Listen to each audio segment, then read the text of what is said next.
అధ్యాపకులందరికీ నమస్కారం.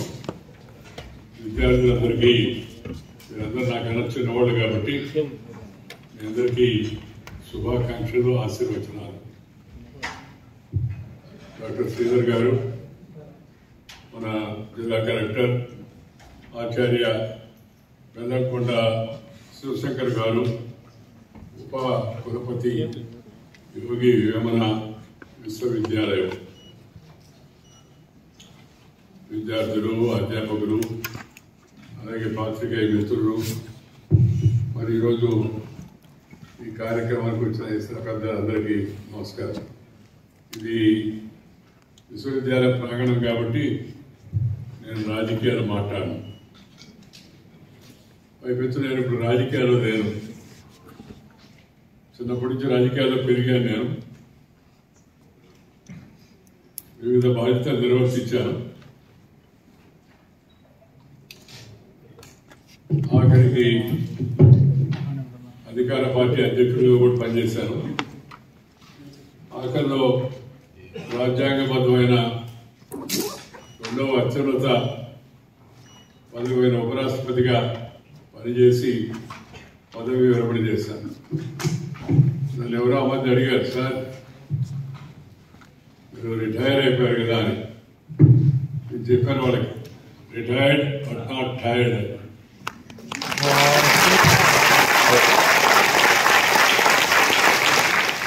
పదవి విరమణ చేస్తానే కానీ పెదవి విరమణ చేయలేదు. మాట్లాడుతూనే ఉంటాను, మాట్లాడుతూనే పోతానని చెప్పాను. ఎందుకంటే ఇన్ని సంవత్సరాలు వివిధ పదవుల్లో బాధ్యతలు నిర్వర్తించిన తర్వాత నాకు వచ్చిన అనుభవాన్ని, నా ఆలోచనలను దేశం యొక్క యువతతో పంచుకోవాలనే ఉద్దేశంతో నేను దేశంలో ఉన్న వివిధ విశ్వవిద్యాలయాలు, ఐఐటీలు, ఐఐఎంలు, అలాగే అగ్రికల్చరల్ రీసెర్చ్ సెంటర్స్, అలాగే వ్యవసాయ క్షేత్రాల్లో రైతాంగ సంఘాలతో కలవడం, దాంతోపాటు సాంస్కృతిక కార్యక్రమాలు, తెలుగు భాష ఒకరి పైన ఉండాలి. రాజకీయ నాయకులుగా మీరు కూడా పోటీ పెడితే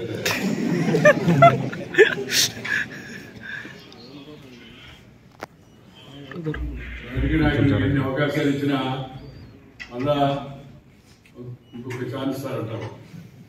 పత్రికల వాళ్ళకి కూడా మనం ఎన్ని అవకాశాలు ఇచ్చినా సరే లాస్ట్ ఉండదు. అది అట్లా నడుస్తుంటుంది. నాకు బాగా అనుభవం ఉంది ఇద్దరితో కూడా, అందుకని ఆ మాట చెప్తూ ఉన్నాను. ఈరోజు ఇక్కడికి రావడం, కడపలో నేను సిపి బ్రౌన్ గ్రంథాలయం చూడాలని చాలా కాలంగా అనుకుంటున్నాను. జానమతి ధర్మవతి శాస్త్రి గారి కార్యక్రమంలో భాగంగా కడపకు వచ్చాను. కడపకు ఎలాగో ముందు రోజే వచ్చాను కదా అని మీ కలెక్టర్ గారు శ్రీధర్ గారు నాకు సలహా ఇచ్చారు. సార్, ఇక్కడ పక్కనే యోగి వేమన విశ్వవిద్యాలయం ఉంది, మీరు వచ్చి ఆ పిల్లలతో కాసేపు ముచ్చటిస్తే బాగుంటుందని చెప్పాను. వెంటనే రెండో ఆలోచించకుండా తప్పనిసరిగా వెళ్దాం అన్నారు. ఎందుకంటే నాకు ఇది ఇష్టమైన విషయం కాబట్టి.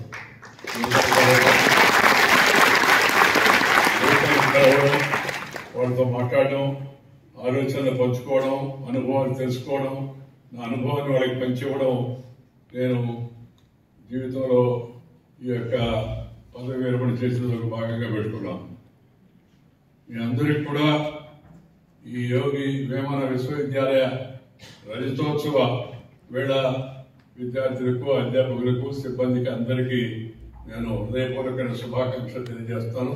మీ విశ్వవిద్యాలయం ఇంతింతాయి ఉదిరింతాయి అన్నట్టుగా బాగా విస్తరించి ఈ వెనుకబడిన రాయలసీమ ప్రాంతంలో కడప జిల్లాలో మరింతగా విస్తరించి బాగా పేరు చేసుకోవాలని చెప్పని నేను ఆశిస్తూ ఉన్నాను. చారిత్రాత్మకంగా, సాంస్కృతికంగా కూడా, ఆధ్యాత్మికంగా కడప జిల్లా తెలుగు వారికి అత్యంత ఇష్టమైన ప్రదేశం. అదే కాకుండా ఇక్కడ దేవుని కడప తిరుమల శ్రీనివాస క్షేత్రం దానికి తొలి గడపగా దీన్ని పేర్కొంటారు. మత సామరస్యానికి కూడా ప్రతీక, భగవంతుని ఏకతాభావాన్ని తెలియజేసే ప్రదేశం ఇది. ఇక్కడ వన్నారి షర్బత్ రుచిని మర్చిపోగలమా? ఇక్కడ తెలుగు సాహిత్య మధులను ఆస్వాదించకుండా ఉండగలమా? కడప జిల్లా కొండవీడు శ్రీ వేమన గారి ఊరు. ఆటవెల్లులతో జీవితాన్ని బోధించారు ఆయన. వేమన శతకం చదివితే, సుమత శతకం చదివితే, రామరామ శతకం చదివితే జీవితాన్ని అంతా చదివినట్టే మనం. అంత వేమన గారు మనకి ఎంతో అనుభవంతో భవిష్యత్తును గురించి చెప్పినట్టుగా ఆయన జీవన సత్యాలను అనేకం మనకి బోధించాడు. దాంతో పాటు తాళపాక అన్నమాచార్యులు వారి శ్రీమతి తిమ్మక్కలు ఈ నేలను, ఈ ప్రాంతాన్ని పునీతం చేశారు. అది కూడా ఈ ప్రాంతం యొక్క ప్రత్యేకత. రామాయణాన్ని సరళ భాషలో రసమయంగా రచించిన ఆత్మకూరి మొల్ల గోపవరం ఆడపడుచు. శ్రీకృష్ణదేవరాయ హస్తదిగ్గజాల్లో ప్రముఖులైన శ్రీ అలసాని పెద్దన శ్రీ అయ్యలరాజు రామభద్రుడు కూడా కడపకు చెందిన వారే. శ్రీ సిపి బురవర్ గారు కూడా కడప జిల్లాలో వచ్చి పనిచేశారు. పనిచేసి ఇక్కడ ప్రభావితమై తెలుగు భాష మీద అభివృద్ధి మక్కువ పెంచుకొని పేరు తెచ్చుకున్నాడు. ఆంధ్ర వాల్మీకిగా ప్రసిద్ధిగాంచిన జమ్మలమడుగు చెందిన శ్రీ వాల్మీకి సుబ్బారావు గారు ప్రముఖుడు. అలాగే నెమడదిన్నకు చెందిన శ్రీ గడియారం వెంకటేశ్వర శాస్త్రి, అలాగే పెనుగొండకు చెందిన పుట్టపర్తి నారాయణచార్యులు గారు, అలాగే పొద్దుటూరుకు చెందిన శ్రీ దుర్భాగ రాజశేఖర శతావధాని గారు, రాజన్న కవి గారు, శ్రీ సివి సుబ్బయ్య అవధాని గారు నేను వారి వ్యక్తిగతంగా కూడా కలిశాను. అలాగే ఉడుకుంటాపల్లికి చెందిన శ్రీ మైనంపాటి వెంకట సుబ్రహ్మణ్యం గారు, అంకాళమ్మ గూడూరుకు చెందిన శ్రీ గద్దల మల్లారెడ్డి గారు, ఎంతో పేరు ప్రఖ్యాతులు పనిచాడు ఆయన రోజులు అక్కడ ఈనాడులో పనిచేసి. అదేవిధంగా ఇలాగే ఎంతో మంది మహనీయులు ఈ కడపకు పేరు తెచ్చారు, వని తెచ్చారు. ఈరోజు మాతృభాష, మన భారతీయ సంస్కృతి సాంప్రదాయాల గొప్పతనం గురించి, వాటి ప్రాముఖ్యత గురించి పునరుద్ఘాటించడం చాలా అవసరమని నేను భావిస్తున్నాను. ఎందుకంటే ఇంగ్లీష్ వాడు పోతూ మన దేశాన్ని కొలగొట్టి, దాంతోపాటు కొంతమంది మన పెద్దల యొక్క మనసులు కూడా కొలగొట్టుకొని పోయారు. They not only ruled and ruined our country, they have looted and cheated our country. They have cheated the minds of some of our so-called seniors and historians at the time. వాళ్ళే గొప్పవాడని, Robert Clive గొప్పవాడని, Alexander గొప్పవాడని వాటిని పేర్కొన్నారు. కానీ మన అల్లూరి సీతారామరాజు లేదా మన యొక్క వీరపాండ్య కట్టబొమ్మన్ లేదా మన రాణి రుద్రమ్మ లేదా అనేక మంది పోరాట శ్రీ కృష్ణదేవరాయలు, అనేక మంది యోధులు ఉన్నారు, అనేక మంది ప్రముఖులు ఉన్నారు, అనేక మంది చరిత్రాత్మక పేర్లు ఉన్నాయి. వాళ్ళకి ఇవ్వాల్సినంత ప్రాధాన్యత వాళ్ళ చరిత్రలు ఇవ్వరా. వాళ్ళు వెళ్ళిపోయిన తర్వాత కూడా మనం కొంతకాలం అదే చరిత్ర చదువుకున్నాం. వాళ్ళ గొప్పతనం చెప్పుకోలేదు, మన గొప్పతనాన్ని మనం మర్చిపోయాం. అందుకని తిరిగి మనం స్వతంత్రం వచ్చింది. ఇప్పుడు తిరిగి మళ్ళా మన దేశం అభివృద్ధి పథంలో ముందుకు పెడుతుంది, శక్తివంతమైన దేశంగా మళ్ళీ అవతరిస్తుంది. ఒకప్పుడు ప్రపంచంలో ఈ భారతదేశం నలంద, తక్షశిల, విక్రమశిల విశ్వవిద్యాలయాలు ప్రపంచంలో ఉన్నవాడు వచ్చి ఇక్కడ చదువుకునేవాడు. విశ్వ గురువు అనేవాడు భారతదేశాన్ని. ఇది నేను చెప్పే మాట కాదు, చైనీస్ యాత్రికులైన హ్యూయన్ సాంగ్, పాహియాన్ లాంటి వాళ్ళు వచ్చి చూసి వాళ్ళ యొక్క అనుభవాలు రాశారు భారతదేశం యొక్క గొప్పతనాన్ని గురించి. స్వాతంత్రం రాకముందు, బ్రిటిష్ వాళ్ళు మనం దోచుకోకముందు భారతదేశం యొక్క జీడిపి, ప్రపంచ జీడిపిలో 26% కేవలం భారతదేశం నుంచి మాత్రమే వచ్చేదని చరిత్రకారులు చెప్తున్నారు. The world used to come from India. That was the greatness of this country. అది మరి అంత ధనిక దేశం, మరి ఎందుకు మనం వెనకబడిపోయామంటే వాళ్ళు వచ్చి మనం దోచుకున్నారు. మన వజ్రాలు, మన రత్నాలు, మన అన్ని ఇక్కడి నుంచి దోచుకుపోయారు. అవన్నీ పోయినప్పుడు కొంతమంది మన మనసును కూడా దోచుకుపోయారు.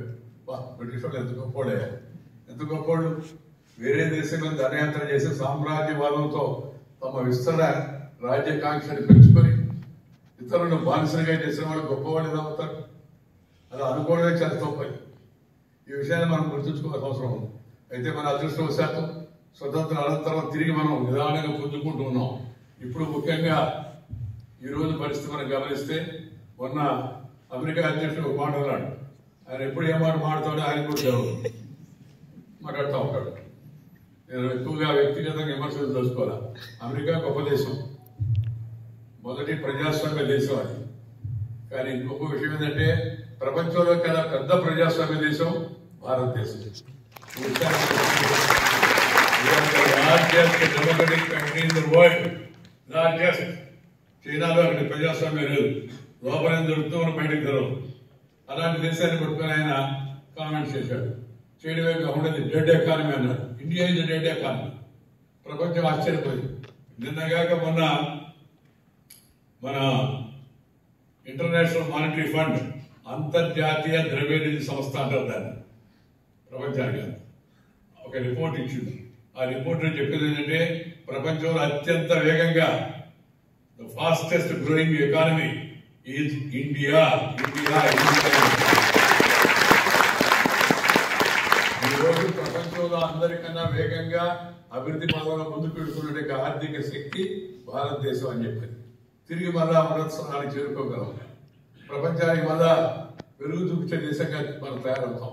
ఎందుకంటే ఈ దేశంలో ఈ నేల, ఈ భూమి, ఈ నీరు, ఈ పెన్న, ఈ కృష్ణ, ఈ తుంగభద్ర, లేకపోతే గోదావరి, లేకపోతే మహేంద్ర తనయ,